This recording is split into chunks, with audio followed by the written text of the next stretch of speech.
Moloch is the actual owl that they worship out in California, all these big shots. And that's where they make the presidents, too. Really? They make presidents there. To do with them? Oh, yeah, you have to be a Freemason to be there. All the presidents were Freemasons. Okay. A small portion weren't, but they were Jesuits. This is the same thing. Okay. Yeah, even the Pope.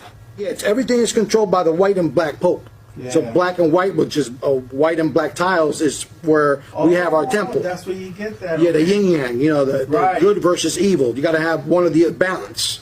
They know which president they're going to make. They make them.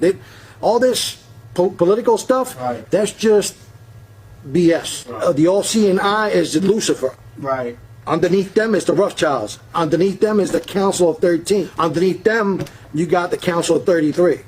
Underneath them, you got the Council of Foreign Relations.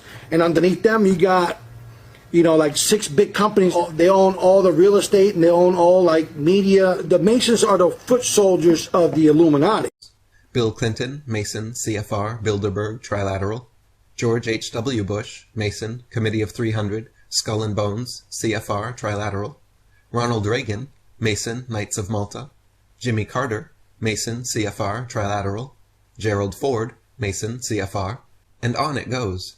Most every American president has belonged to one or many secret societies. Almost all America's founding fathers were Freemasons. The Senate has maintained a Masonic majority since its inception, and its influence has only become more pervasive since. To deny the influence secret societies have in world affairs is naive, but the mainstream media seem complicit in their exclusion of any coverage involving them. As shown previously, this mainstream media blackout is also maintained through secret society membership. The 5 largest multimedia providers controlling 90% of America's media are bloodline or secret society controlled. For example, the following are just a few of the hundreds of CFR, Trilateral, or Bilderberg-owned and managed companies: ABC, CBS, NBC, PBS, CNN, AP, Reuters, New York Times, New York Post, Washington Post, Washington Times, LA Times, Wall Street Journal, Newsweek, Businessweek, National Review, Time, Life, Look, Fortune, Reader's Digest, U.S. News and World Report, Atlantic Monthly, McCall's, World Review, and Scientific American.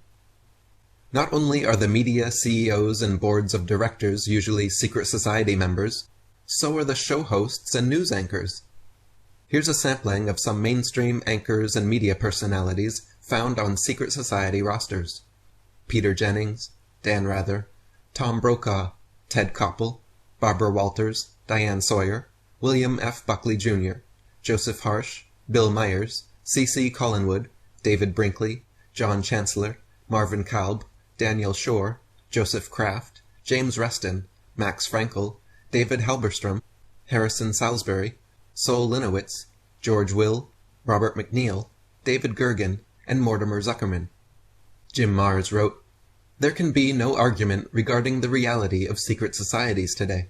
The existence of groups like the Trilateral Commission, Council on Foreign Relations, and the Bilderbergers is well documented. The only question is the extent of their control and manipulation of major world events.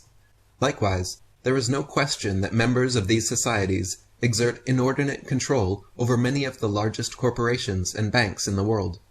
These corporations, in turn, control essential minerals, energy, transportation, pharmaceuticals, agriculture, telecommunications, and entertainment. In other words, the basics of modern life. They also provide an inner core of ranking government officials on a revolving door basis. These officials often implement the very policies conceived and desired by the societies. These societies hold considerable sway over national elections and policy, yet seem strangely immune to any investigation